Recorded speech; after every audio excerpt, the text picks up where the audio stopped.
하늘의 말씀 봅니다. 구약성경 호세아 2장 14절에서 23절 말씀까지입니다. 호세아 2장 14절로 23절 말씀 제가 읽어드립니다.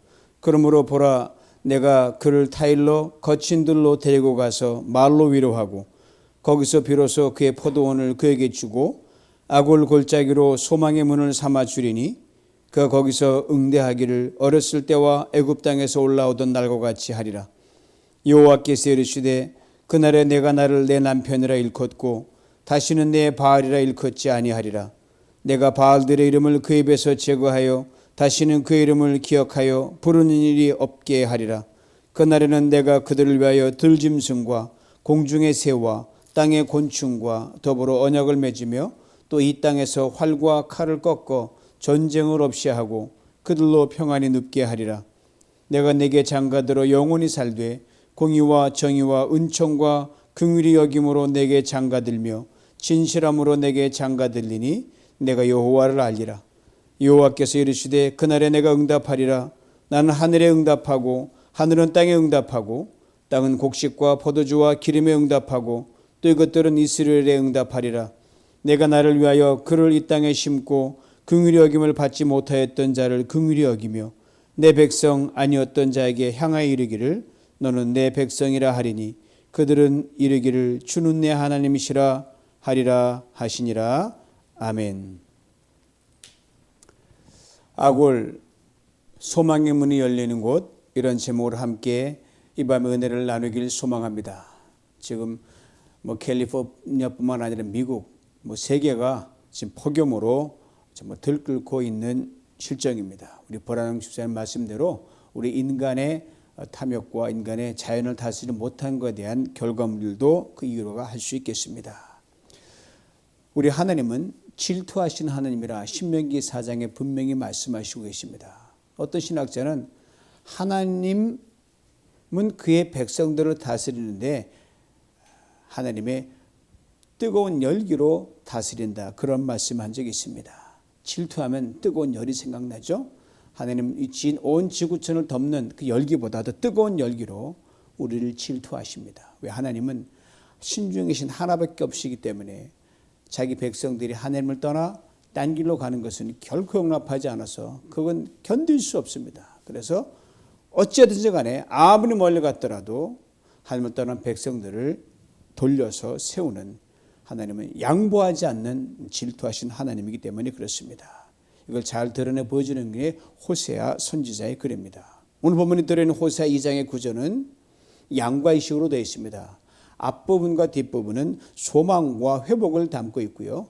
그 사이에 이스라엘 백성들이 하나님을 떠나서 죄의 길로 간 것과 하나님께서 저들을 다시 돌이키기 위해 깨우치는 내용을 담고 있습니다. 도저히 다른 건 몰라도 신중의 신인 나를 떠나가는 건 내가 못 봐주겠다.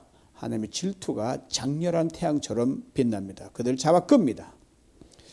오늘 보면 2절에 이 호세아 2장의 2절에 나타난 하나님을 떠난 이스라엘 백성을 향해 하나님께서 이렇게 당신의 섭섭함을 나타내는 대목이 나옵니다. 그는 내 아내가 아니요 나는 그의 남편이 아니다. 여러분, 자녀가 속일 썩입니다. 내 자식이 아닌 것 같죠. 남편과 아내가 피차 서로 속을 썩이고 이게 갈등을 빚을 땐 내 남편이 아닌 것 같고 내 아내가 아닌 것 같은 그런 느낌을 받을 때가 있습니다. 하나님도 인격을 가지신 분이기 때문에 우리에 대해서 당신의 속상함을 이렇게 나타내십니다. 하나님 결혼 관계로 말씀하시는, 난 네 남편 아니다, 넌 내 아내 아니다, 이렇게 말씀하시는 거예요. 인간 관계에서는 부모 자식 간에 의존하기도 합니다. 또 부부 간에 헤어지기도 합니다. 그러나 하나님은요, 그렇게 속상하다 질투하시면서 잡아 끌려고 하시면서도 절대로 를 떠나거나 포기하지 않으신다는 것이 인간과 하나님의 다른 점입니다. 하나님 무엇 때문에 이스라엘 백성에 대해 속상하셨는지 호세아 2장 5절 이렇게 분명히 말씀합니다. 그들의 어머니는 음행하였고 그들을 임신했던 자는 부끄러운 일을 행하였나니 이는 그가 이르기를 나는 나를 사랑하는 자들을 따르리니 그들이 내 떡과 내 물과 내 양털과 내 삶과 내 기름과 내 술들을 내게 준다 하였음이라. 하나님 먹을 것 입을 것 모든 걸 공급해 주시고 주셨고 피로를 채워주셨음에도 불구하고 이스라엘 백성들이 신도 아닌 것들에 영광을 돌리고 있다는 겁니다. 당시로 말하면 농사의 신인 바알 신이 그 대표적인 예입니다. 하나님이 풍성한 추수를 거두게 하셨는데 농사의 신이라는 이방 신들이 그렇게 하겠다고 그들이 쏠딱 빠져버린 거예요. 그래서 자신들을 사랑하시는 하나님을 사랑하고 따라야 하는데 그의 경배를 드려야 되는데 신도 아닌 다른 신들을 따라가고 사랑하고 거기에 절하고 푹 빠져 있다는 말입니다. 신이라면 하나님이 신이라고 하니까 견줄만 하지만 그것도 말이 안 되지만 신도 아닌 것들을 하나님 자존심 상하는 거예요. 그리고 이스라엘 백성들이 자기들이 잘나서 그렇게 됐다고 교만에까지 차올랐습니다. 이것을 호세아 2장 8절에 정확하게 지적합니다. 곡식과 새 포도주와 기름은 내가 그에게 준 것이요 그들이 바알을 위하여 쓴 은과 금도 내가 그에게 더하여 준 것이오늘 그가 알지 못하도다. 다 줬다는 거예요.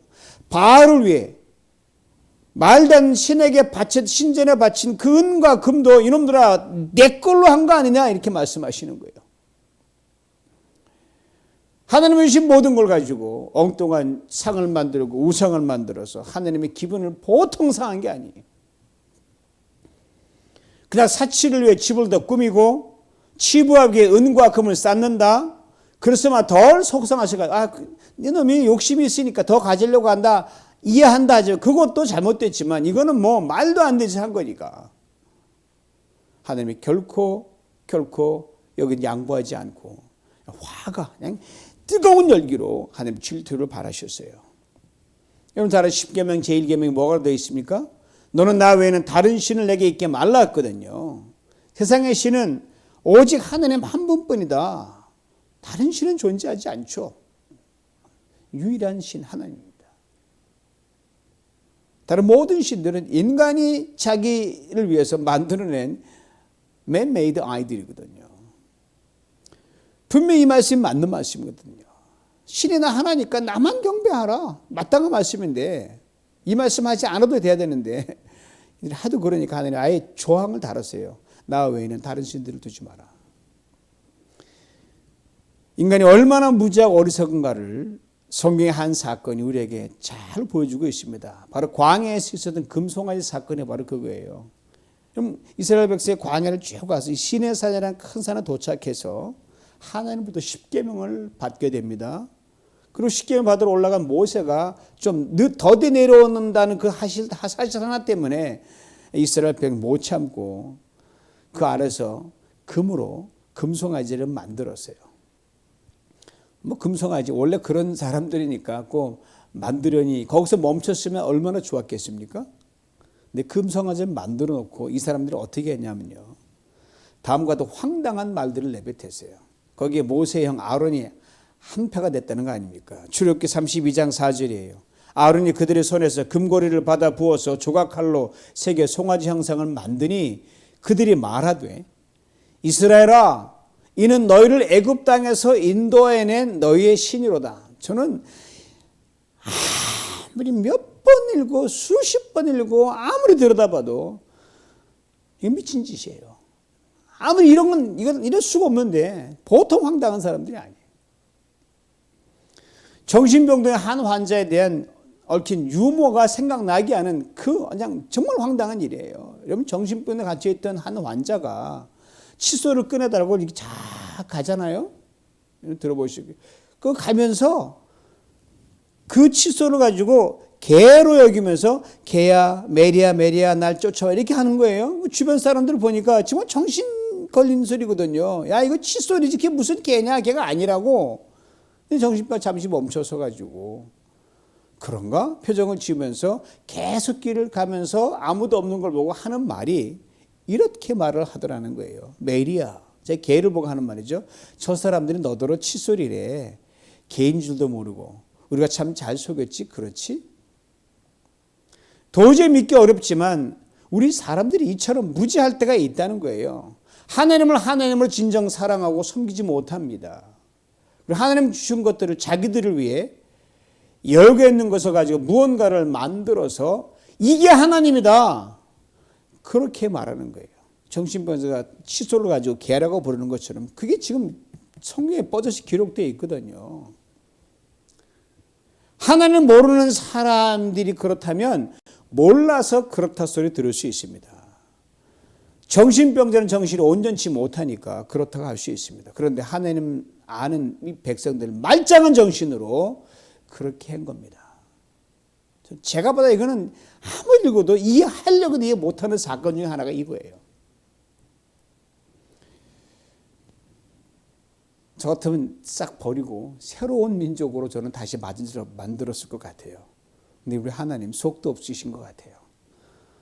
절대로 포기하지 않으시고 그 백성들을 그대로 하나님 백성으로 만들려고 그렇게 부지런히 하나님께 쫓아오시는 거예요. 때로는 채찍을 대십니다. 때로는 강제를 끌어서 다시 하나님 백성으로 다듬으시는 거예요. 그게 구약의 이야기예요. 가장 극적인 예가 바로 이스라엘 백성 민족이 가나안을 바로 코앞에 두고 다시 광야길로 돌아가게 된 사건이에요. 감사가 없던 저들을, 원망과 불평으로 치달았던 저들을 너희들 아무래도 안 되겠다. 뒤로 돌아갔. 그래서 38년을 갔다 광야 어느 근방에서 뺑뺑뺑뺑 돌게 하면서 하나님 그들을 정리시켰어요. 그 기간에도 하나님은 옷도 떨어지지 않고 신발도 다 닳지 않고 모이고 입혀주셨습니다. 하나님 참 대단히 인내가 많으신 하나님이셔요. 물론 1세대는 다 그렇지만 그래도 하나님은 2세를 통해서 그들의 후손 아닙니까? 보기도 싫을 텐데 그를 통해 가나안에 들어가게 만드셨잖아요. 자, 이렇게 하나님을 원망하고 죄를 했던 그분 사람들 물론 죄의 결과를 톡톡히 받았습니다. 그 대가는 엄청나게 컸죠.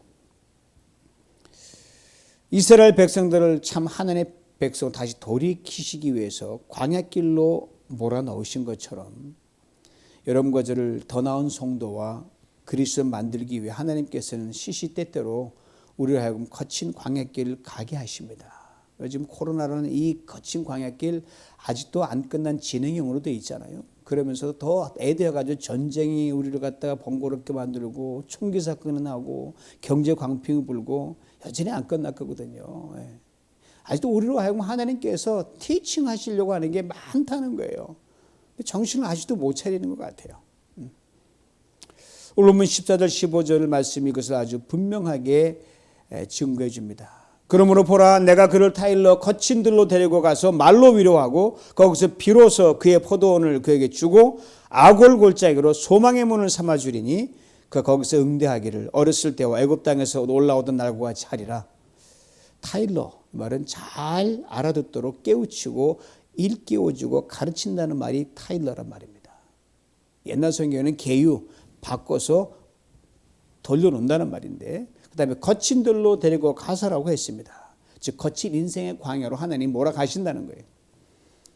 근데 하나님 거친 광야를 몰게 하시고 물론 고생문이 원하지만 고생만을 위해서 몰고 가는 광야는 한 번도 없습니다. 두 가지 목적으로 하나님이 이스라엘 백성을 광야로 인도하셨고 우리도 광야길 인도하십니다. 첫 번째가 뭐냐? 광야길을 같이 걸으시면서 위로하십니다. 그봐 말 안 들으면 이렇게 고생하는 거야. 그러면서도 위로하시는 거예요. 둘째는 괴로움의 골짜기로 불리우는 아골 골짜기에서 괴로움, 슬픔, 아픔 더 이상 소망이 없는데 거기에서 하나님께서 다시 소망의 문을 열어주신다는 것입니다. 우리 때문에 광야길을 걸어가지만 하나님께서 우리 때문으로 인해서 우리의 죄의 결과로만 돌리지 아니하시고 우리를 또 쫓아오셔서 속도 없이 하나님께서 위로하시고 우리를 소망의 문으로 인도하신다는 것이 바로 광야로 이끄시는 하나님의 플랜입니다. 멀리 갔던 이스라엘 백성들을 다시 돌이키시기 위해 이런저런 광야길을 걸어가게 하신 후에 하나님께서 다시 이들에게 소망의 말씀을 선포하시는데 오늘 읽은 본문 마지막 3절입니다. 현대인의 성경을 읽어드립니다. 나 여호와가 말한다. 그날에 내가 응답하겠다. 난 하늘에 응답하고 하늘은 땅에 응답하고 땅은 곡식과 포도주와 기름에 응답하고 또 이것들은 이스라엘에 응답할 것이다. 내가 나를 위하여 그를 이 땅에 심고 사랑받지 못한 자라고 불리우던 자에게 내가 사랑을 베풀고 내 백성이 아니라고 하던 자에게 너는 내 백성이다 라고 말할 것이며 그들이 주는 나의 하나님이십니다 라고 말할 것이다. 한마디로 요약하면 이제는 응답이 있는 민족이 되게 하겠다는 말씀이에요. 저희는 모든 것이 꽉 막혀 있었는데 이제는 하늘과 땅이 통하고 땅과 땅이 연결되고 사랑받을 민족으로 백성이 되게 하시겠다는 말이에요. 바로 윗절에는 내가 다시 너희들과 장가가겠다. 또 이렇게 아주 노골적으로 원색적으로 말씀하시는 거예요. 남편이 있어 남편의 사랑을 받지 못하는 여인이 참으로 불행합니다. 이처럼 하나님이 있어도 하나님의 사랑과 긍휼을 누리지 못하는 백성들은 참으로 불행합니다. 하나님의 백성인 이스라엘이 마땅히 저들이 하나님 앞에서 걸어갈 길 걸지 않았을 때 저들은 불행할 수밖에 없었습니다. 가시와 엉겅퀴 그들을 쉴 새 없이 찔렀습니다. 신앙인 우리도 마찬가지입니다. 이스라엘 백성들의 남편 하나님을 떠나고 보니 결국은 만신창이가 되어버렸어요. 다 깨어지고 망가지고 그냥 상하지 않은 데가 없어요. 이렇게 탄식합니다. 호세 2장 7절은 이렇게 저들의 탄식을 말해줍니다. 그가 사랑하는 자를 따라갈지라도 미치지 못하며 그들을 찾을지라도 만나지 못할 것이라. 그제야 그가 이르기를 시큰 고상한 놈이 이르기를 내가 본 남편으로 돌아가리니 그때 내 형편이 지금보다 나았음이라. 이 말씀에 이어지는 아주 심플한 영어 속담이 있어요. There's no place like home. 집과 같은 곳은 없다는 겁니다. 맞는 말이죠. 하느님 품 같은 것은 없는데 나와 보니 고생이 다 돌아온다는 거니까. 그러나 정작 이것을 깨닫기까지는 참으로 많은 시간이 걸릴 때가 있습니다. 집을 떠나는 순간부터 고생이 시작된다는 거 아닙니까? 신앙 똑같습니다. 하나님의 품과 같은 것은 없습니다, 여러분. 내 남편, 내 아내가 제일이듯이 남은 남자를 따라가던 고멜처럼 하나님을 떠난 이스라엘 백성들의 살아있는 고백을 다시 한번 들어보세요. 내가 이제야 본 남편에게로 돌아가려니 하나님께 돌아간다는 거죠. 그때 내 형편이 지금보다 나았습니다. 시편 기자의 고백도 이런 맥락입니다. 하나님의 집에서 보내는 한 날이 다른 곳에서 지내는 첫날보다 낫습니다. 여러분, 누가 신앙생활 잘하는 겁니까? 이렇게 많은데 돌아다니지 않고 해도요, 그저 매주일 꼬박꼬박 주일 지키고 예배 참석하고, 그리고 그게 인생의 최고의 기쁨. 뭐 딴 생각이 안 들어요. 주일날 딴 생각이 들으면 그게 이상하다는 거예요. 불편해서 못 사는 거예요. 그게 가장 행복한 거예요. 주일날 딴 데 가봤더니 예배 한번 빠지면 마음이 너무 불편하더라. 다시는 내가 안 빠지겠다. 바로 그런 마음이죠. 우리 심플하게 얘기한다면 그 말이에요. 어거스틴의 다음에 고백을 들어보시기 바랍니다. 모든 인간의 마음에는 하나님만이 채울 수 있는 빈 공간이 있습니다. 하나님, 당신이 결코 우리를 떠나가지 않으셨으나 우리가 당신께 돌아가는 참으로 어렵습니다. 여러분, 신앙에 있어 떠나기는 쉬워도 여러분, 돌아오는 것이 언제나 더 힘들고 어렵습니다. 힘듭니다. 괴롭습니다. 돌아오고 싶은데 어떤 미안해서 못 돌아가겠어 그런 말하는 그런 경우도 있거든요. 미안하기도 하겠지만 뭐 늦더라도 빨리 돌아오는 게 제일 낫습니다. 그러게 혹 떠나도 돌아오기가 너무 먼 길을 가려면 안 됩니다. 내가 괴로워요. 우리 모두에게는 여러분 정도의 차이는 있지만 고멜과 같은 DNA가 있습니다. 길이 아닌 줄 알면서도 그 길을 가려고 합니다. 가까이 머물러 있어야 마땅한 줄 알면 자꾸만 멀리 가려고 합니다. 무슨 발도형 걸린인지 뭐가 끼는지 모르지만 그렇게 자꾸 이게 우리 충동지라는 게 있거든요. 우리가 지정이 감정을 가지고 있기 때문에. 그럼 여러분과 저 우리를 시시때때로 하나님으로부터 멀어지게 하는 결정적 원인들이 무엇입니까? 하나님보다 이 신앙 사는 것보다 달콤해 보이는 그것들이 있지 않은 게 뭐냐는 거예요. 그 먼 걸 쫓아가면 이 많은 인생의 나이가 들면 그 길이 넓고 행복하고 참 뭔가 주는 것처럼 보이지만 결국 행복하지 않고 우리에게 기쁨이 없습니다. 그건 신앙생활 해본 사람이 알아요. 열심히 헌신하고 안 하고 떠나서 신앙생활 보면 그 길이 잘못된 건 알아요. 그래서 오늘 본문에 탄식을 하게 된 거예요. 내가 본 남편으로 돌아가리니 그래도 그때 내 남편이 그 형편이 지금 나았다. 집 떠나면 고생이죠. 단 반나절을 돌아다니다가 집에 돌아와도 집은 언제나 내게 안식과 평안을 줍니다. 그렇다면 하느님을 떠나면요, 이거는 생명적 단절의 관계의 끝이에요. 인생의 가장 중요한 것은 오직 하나님만이 공급해 줄 수 있기 때문입니다. 모든 것을 아버지 다 받아가지고 그냥 떠나버렸던 둘째 아들, 그러니까 어떻게 힘들었는지 다 알잖아요. 결국 어디로 와요? 아버지 품으로 돌아와서 그제서야 안도의 한숨을 쉬고 사랑받을 아들로 다시 태어난 그런 감격을 누리지 않습니까? 그렇습니다. 우리 형편과 처지가 남에게 내세울 만하든 아니든 우리의 생각과 뜻과 모든 삶의 그 선이 방향이 주님께 맞춰 칠 수 있기를 간절히 원합니다. 조금 벗어나더라도 얼른 돌이키는 영적 민감함이 우리 모두에게 또 있어야 할 줄 압니다. 하나님 우리를 절대로 포기하지 않으시거든요. 그게 착각이에요. 하나님 우리를 절대로 버리지 않으셔요. 반드시 돌이키시는데 멀리 갈수록 내가 힘든 거예요. 그만큼 걸어갈 광야길이 길어지는 거고 머무러야 할 광야 시간이 오래되기 때문입니다. 이런 말이 있잖아요, 여러분. 송충이는 솔잎을 먹고 삽니다. 물고기는 물에서 놀아야 물고기예요. 너무너무 당연한 말이에요. 이렇듯 성도는요, 그리스도인은요, 성도가 마땅히 가야 하는 길을 가야 그게 행복입니다. 말도, 생각도, 스치는 감정도, 일상의 삶 모습도 그리해야 됩니다. 오프로딩 스포츠라는 게 있어요. 자동차나 자전거, 그리고 두꺼운 신발을 탁 신고 아주 험한 길을 모험하면서 즐기는 스포츠입니다. 때로는 목숨을 걸 때도 있어요. 사실 스포츠라기보다는 사서 고생하는 거예요. 그런데 여기에 미치면 대책이 없습니다. 돈, 아무도 안 보여요. 내가 그런 사람 봤거든요. 사람은요, 길이 아닌 곳에 가는 오프로딩한 존재가 아닙니다, 여러분. 길을 따라가는 존재가 사람입니다. 마땅히 걸어야 할 길을 걷지 않으면 벗어나면 고생입니다. 신앙생활도 마찬가지입니다.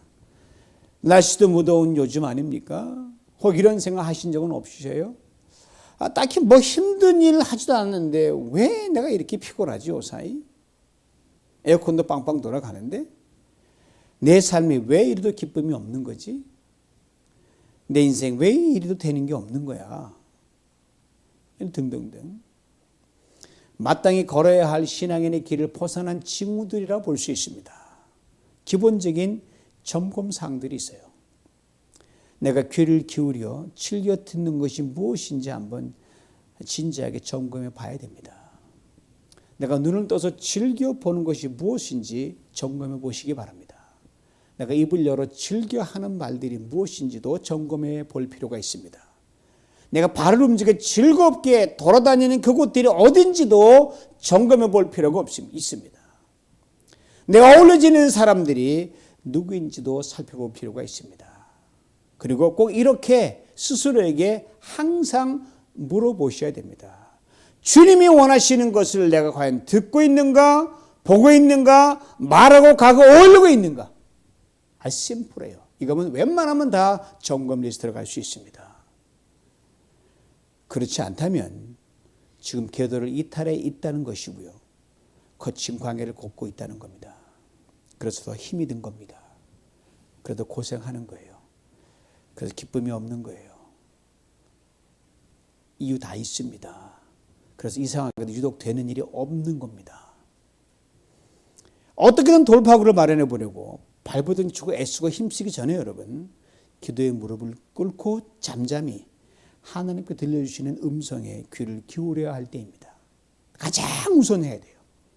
그럴 때 오늘 말씀대로 내가 어디에 잘못되었고 얼마나 길을 벗어났는지 하나님께서 다 일러주십니다. 들려주셔요. 반드시 그렇게 하시게 돼 있어요. 이것이 바로 거친 광야에서만 들을 수 있는 세미한 친근한 주님의 음성입니다. 이 음성까지 못 듣고 이렇게 그냥 버린다 그러면 한참 더 고생해야 돼요. 그리고 주님께서 위로해 주실 겁니다. 그리고 힘들고 지친 삶의 자리에서 다시 소망의 문을 열어 주실 것입니다. 이거 오늘 본문이 이렇게 극적으로 설명합니다. 아골 골짜기로 소망의 문을 삼아주리라. 아골 골짜기 실제로 존재했던 역사적 장소입니다. 오래전으로 거슬러 올라갑니다. 이스라엘이 여호수아의 리더십하에 가나안의 첫 번째 관민인 여리고성을 함락시키는 데 성공을 거두고 이 승리를 바탕으로 그 다음 관문인 아이성을 공략하게 됩니다. 그런데 아이성은 상대적으로 작고 보잘것없는 그런 성이었어요. 뭐 게임도 안 돼요. 그래서 거기에 맞는 군대를 보내서 3,000명. 뭐 그 당시 아이성에 있는 군대 규모를 보면 훨씬 못했기 때문에 규모로 보면 충분히 가능한 전략이었습니다. 그러면 전술 전략 용병세는 문제가 없었어요. 그런데 형편없이 패하고 말았습니다. 여리고성 함락이라는 대승을 거둔 이스라엘이 아이성 함락 실패에 엄청난 충격에 빠집니다. 어찌할 바를 모르는 거예요. 여호수아도 백성의 장로들도 온 백성들도 하느님께 울며 탄식했습니다. 이제 이 소문 들리면 이제 가나안 끝장난 거예요. 뭐 저렇게 한심한 이스라엘 민족 그냥 다 달려들 테니까. 그런데 말입니다. 알고 보니 한 사람의 작은 탐욕이 빚은 엄청난 결과였습니다.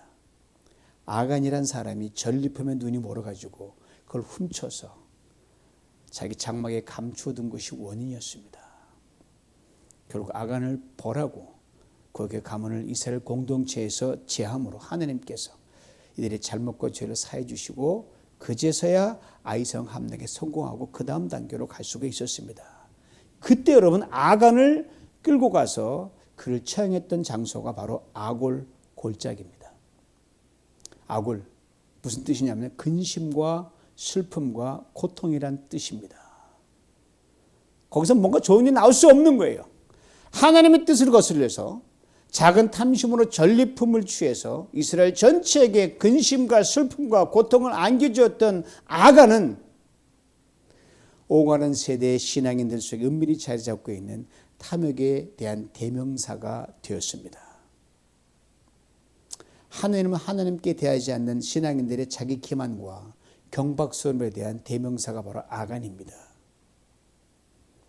사랑하는 성도 여러분, 오늘 내가 힘들고 고통스럽고 근심과 슬픔이 있는 것의 원인이 바로 내 안에 은밀히 자라고 있는 아간의 DNA 때문인지 아닌지 진지하게 돌아볼 수 있으면 좋겠습니다. 그리고 다시 거기 주님을 내 인생의 주인으로 새롭게 모셔드리고 가장 무거운 존재로 주님을 여기면서 그렇게 살기로 다시 결단해야 내가 비로소 행복해지고 가난해도 문제가 안 되고 그 어떤 인생의 한계도 나를 넘어뜨리지 못하기 때문입니다. 그리 될 때 하나님께서 바로 오늘 나의 고통과 슬픔, 근심과 걱정, 고난의 아골 골짜기를 소망의 문으로 바꾸어 주실 줄 믿습니다.